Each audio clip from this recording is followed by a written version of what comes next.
Hello दोस्तों, आज से कुछ दिनों पहले मैंने एक वीडियो बनाया था जहाँ पे मैंने ये कहा था कि जॉब अगर पाना है आपको तो केवल बीसीए ही काफ़ी नहीं है। तो वहाँ पे मैंने ऐसा क्यों कहा था ये जानने के लिए लिंक है वीडियो का डिस्क्रिप्शन में, आप वहाँ से जाकर इस वीडियो को देख सकते हो। और वहाँ पे मैंने ये भी आपको कहा था कि आने वाली नेक्स्ट वीडियो में आपको बताने वाला हूँ कुछ ऐसे जॉब पोजीशंस के बारे में जिसे आप बीसीए कंप्लीट करने के बाद ले सकते हो। और बहुत से लोगों का कमेंट्स भी आया था कि भाई I am interested for that videos. लेकिन अगर आप इस जॉब पोजीशन को लेना चाहती हो तो आप ये कहें कि आप बस बीसीए का सिलेबस पढ़ रहे हैं और एट द एंड आप जाएं और इसको ले लें, तो ऐसा नहीं होने वाला है। इस जॉब पोजीशन को लेने के लिए आपको अभी से और इसी वक्त से मेहनत करना स्टार्ट करना होगा। आपको इसमें जो स्किल्स रिक्वायरमेंट है उस स्किल्स को लर्न करना होगा, आपको कुछ बनाना सीखना होगा। तो इसके लिए without any delay let's begin the video. दोस्तों, जो सबसे पहली जो जॉब पोजीशन है वो है वेब डेवलपमेंट की जॉब पोजीशन। तो वेब डेवलपर बनने के लिए एक वेब डेवलपर आखिर करता क्या है, सबसे पहले हम इसकी बात करते हैं। तो एक जो वेब डेवलपर होता है वो किसी बिजनेस के लिए, किसी ऑर्गेनाइजेशन के लिए ये क्या करता है कि ये आपका वेबसाइट क्रिएट करता है। और देखो, जो वेब डेवलपर होते हैं ना, ये भी मतलब दो प्रकार के होते हैं, front end developer, back end developer. Even कहें तो एक ऐसा वेब डेवलपर होता है जो कि पूरा का पूरा मतलब फ्रंट एंड पे भी काम करता है, बैक एंड पे भी काम करता है, उसे फुल स्टैक वेब डेवलपर कहते हैं हम। तो जो फ्रंट एंड वेब डेवलपर होता है उसका जो काम होता है वो फ्रंट एंड पे काम करना होता है, मतलब यूजर जो देखेगा उसको कैसा दिखेगा वो सारी चीज़ें, वो सारी चीज़ें जो डेवलप करता है वो फ्रंट एंड डेवलपर करता है। और जो बैक एंड डेवलपर होता है वो सर्वर साइड पे काम करता है। सर्वर साइड पे काम करता है मतलब अगर मान लीजिए कि किसी कॉलेज की वेबसाइट है और जो कॉलेज की जो वेबसाइट है उसमें मान लीजिए रजिस्ट्रेशन आप कर रहे हैं, तो रजिस्ट्रेशन करके जो फॉर्म सबमिट कर रहे हैं आप, तो वो जो फॉर्म का जो डेटाबेस में जाएगा, कैसे सेव होगा, किस तरह से सेव होगा, ये सारी कुछ जो देखता है वो देखता है आपका बैक एंड डेवलपर। और जो फुल स्टैक डेवलपर होता है वो दोनों काम करता है। रिक्वायरमेंट स्किल की अगर हम बात करें तो जो फ्रंट एंड वाला होता है उसके लिए जो रिक्वायरमेंट स्किल होती है वो HTML, CSS और जावास्क्रिप्ट होती है। और जो CSS में क्या हम कह सकते हैं कि फ्रेमवर्क्स भी पढ़ सकते हैं, जैसे बूटस्ट्रैप हो गया, मोस्ट पॉपुलर जो है वो बूटस्ट्रैप है। उसके बाद फाउंडेशन, सेमेंटिक UI है। तो ये फ्रेमवर्क्स आखिर होता क्या है, तो जो फ्रेमवर्क्स होता है ना वो हमारे काम को आसान बना देता है। जैसे CSS है तो CSS में जो बहुत सारी जो बिल्ड होता है, मतलब कुछ चीज़ें जो कंपोनेंट होता है यहाँ पे बिल्ड होता है, तो हमारा जो काम होता है ना वो आसान हो जाता है यहाँ पे। और जावास्क्रिप्ट है, इसका भी फ्रेमवर्क की अगर हम बात करें तो एंगुलर JS है, रिएक्ट JS है और jQuery है। रिएक्ट JS काफ़ी तेज़ी से जो है यहाँ पे फेमस हो रहा है।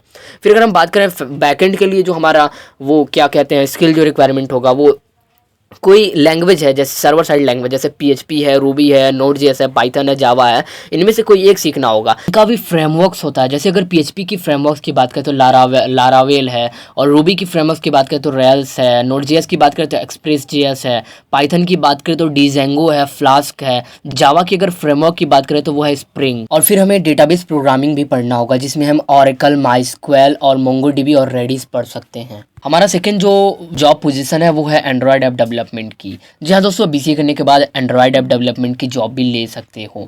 तो एक एंड्रॉयड ऐप डेवलपमेंट आखिर करता क्या है, उसका काम क्या होता है? तो एंड्रॉयड ऐप डेवलपमेंट का जो काम होता है वो यही होता है कि वो एंड्रॉयड फ़ोन के लिए एप्लीकेशन क्रिएट करता है। एंड आजकल देख सकते हो कि पूरी दुनिया में 90% लोग जो है ना एंड्रॉयड फ़ोन ही यूज कर रहे हैं, इसलिए एंड्रॉयड ऐप्स का जो है ज़्यादा यूज किया जाता है। और अगर हम बात करें कि एंड्रॉयड ऐप डेवलपमेंट कितना कमा लेता है, तो एक सफल एंड्रॉयड ऐप डेवलपमेंट महीने का ₹1,00,000 तक का कमा लेता है। लेकिन ये सब कुछ डिपेंड करता है आपकी एप्लीकेशन की क्वालिटी और आपके आइडिया के ऊपर। आजकल अगर आप देखोगे तो हर किसी न किसी आइडिया पर कोई ना कोई ऐप ज़रूर बना हुआ है, इसलिए यहाँ पे सबसे ज़्यादा जो मायने रखता है वो आपका रखता है कि आपका ऐप का आइडिया क्या है, एप्लीकेशन का आइडिया क्या है। आपका आइडिया जितना ही ज़्यादा अच्छा होगा उतना ही ज़्यादा आप अर्न कर पाओगे। तो यहाँ पे हम अगर स्किल रिक्वायरमेंट की बात करें तो सबसे पहली जो यहाँ पे चीज़ आती है वो ये आती है कि आपको कॉटलिन या फिर जावा प्रोग्रामिंग लैंग्वेज में से कोई एक चुनना होता है।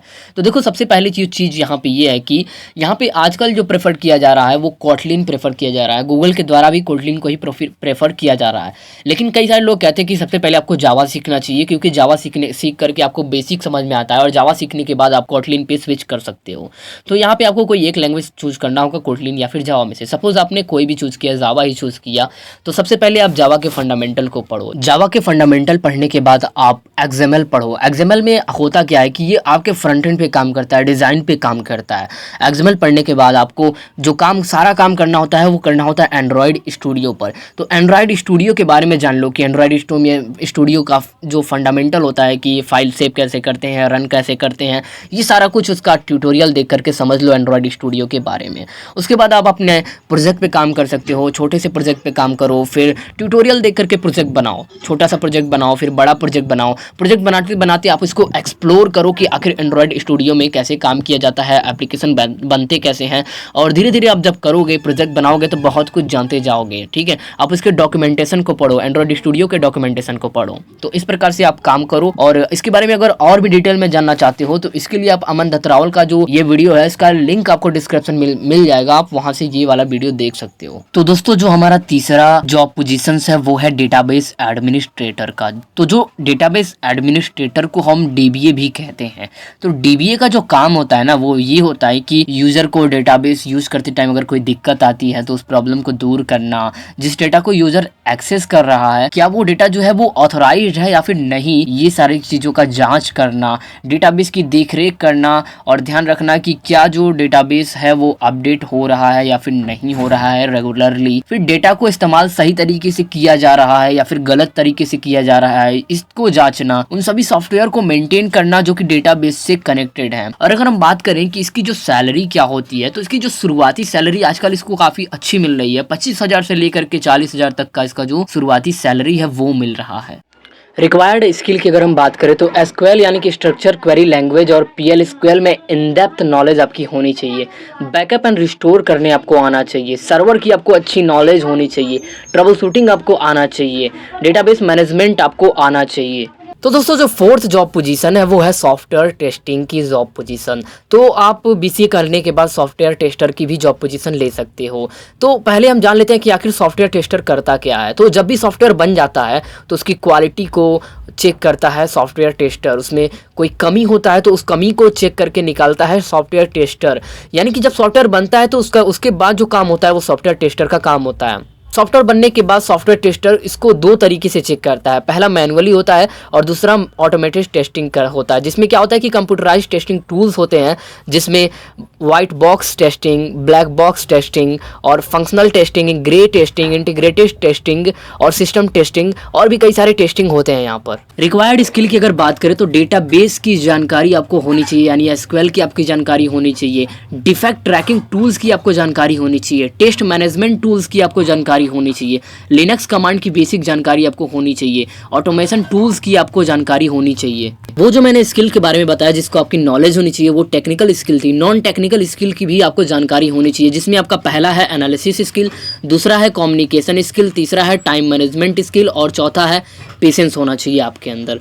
और इसकी अगर सैलरी की बात करें तो उसकी जो एवरेज सैलरी होता है वो 4.2 लाख पर ईयर का होता है।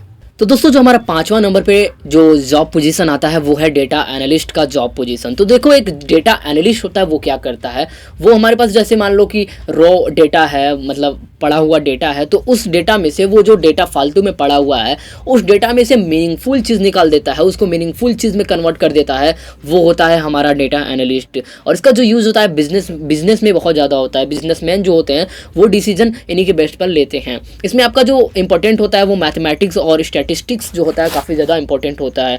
स्किल्स की अगर बात करें तो स्किल्स यहाँ पे एक्सेल आपको एडवांस लेवल की एक्सेल आनी चाहिए, एसक्यूएल आपको आना चाहिए, प्रोग्रामिंग लैंग्वेज पाइथन, आर और सास में से कोई एक आना चाहिए। इसमें बहुत ज़्यादा एडवांस नहीं आपको जाना है, इसमें बेसिक्स तक होगा तब भी आपका चलेगा। विजुअलाइजेशन टूल्स की आपको जानकारी होनी चाहिए, टेबल एयू और पावर बीआई में से किसी की भी, और सॉफ्ट स्किल आपको आना चाहिए। सैलरी की अगर बात करें तो 3 लाख से लेकर के 12 लाख पर एनुम तक का इसका पैकेज हो सकता है। और जॉब प्रोफाइल देखो, डेटा एनालिस्ट में भी कई सारे जॉब प्रोफाइल भी हो सकते हैं, जैसे मार्केटिंग एनालिस्ट हो गया, बिजनेस एनालिस्ट हो गया, रिस्क एनालिस्ट हो गया, रिसर्च एनालिस्ट हो गया, ऑपरेशंस एनालिस्ट हो गया। तो दोस्तों जो हमारा नेक्स्ट यानी कि जो हमारा 6वां नंबर पे जो जॉब पोजीशन आता है, जो आप बीसी की बात कर सकते हैं, वो है डेटा साइंटिस्ट का जॉब पोजीशन। तो दोस्तों डेटा साइंटिस्ट का जो जॉब पोजीशन होता है, एक्चुअली में जो डेटा साइंटिस्ट जो होता है वो होता है जो फ्यूचर को प्रेडिक्ट करता है, यानी कि जो पास्ट में जो डेटा हमारा पड़ा होता है उस डेटा के बेस पर पास्ट के पैटर्न को देख करके वो फ्यूचर को प्रेडिक्ट करता है कि हमारा फ्यूचर कैसा हो सकता है। तो और एक चीज़ और जान लें कि जो हमारा डेटा एनालिस्ट होता है और डेटा साइंटिस्ट में मेजर डिफरेंस यही होता है कि जो डेटा एनालिस्ट होता है वो क्या करता है कि हमारा पड़ा हुआ डेटा जो हमारा पास्ट का जो डेटा होता है उसमें से मीनिंगफुल चीज़ को कन्वर्ट करता है, और ये जो होता है वो फ्यूचर को प्रेडिक्ट करता है। और इसके लिए अगर रिक्वायर्ड स्किल की बात करें तो वो है पाइथन या फिर आर। तो मेजर लोग क्या करते हैं कि पाइथन को ही प्रेफर करते हैं। और फिर उसके बाद आपको लर्न करना होगा, सीखना होगा स्टैटिस्टिक्स, उसके बाद आपको डेटा विजुअलाइजेशन सीखना होगा, और उसके बाद आपको मशीन लर्निंग सीखना होगा। उसके बाद आप प्रोजेक्ट पे भी काम कर सकते हो। और इसकी एवरेज सैलरी की अगर हम बात करें तो उसका जो डेटा साइंटिस्ट का जो एवरेज सैलरी होता है वो 4.5 लाख पर ईयर का फ्रेशर के तौर पर होता है। तो दोस्तों उम्मीद करता हूं कि आपको वीडियो अच्छा लगा होगा और आपके लिए ये जो वीडियो है वो हेल्पफुल रहा होगा। अगर आपके लिए ये वीडियो हेल्पफुल रहा है तो आप कमेंट करके मुझे बता सकते हो कि जी हाँ ये वीडियो जो है हेल्पफुल था। और हाँ, अगर आपका कोई कमेंट, आपका कोई टॉपिक्स है जिस पे चाहते हो कि वीडियो बने, वो टॉपिक आप कमेंट करके मुझे बता सकते हो। मैं उस पर नेक्स्ट वीडियो ज़रूर बनाऊँगा। तो आज के लिए बस इतना ही, फिर मिलते हैं किसी नेक्स्ट वीडियो में नए टॉपिक के साथ। तब तक के लिए bye bye, take care and love you all.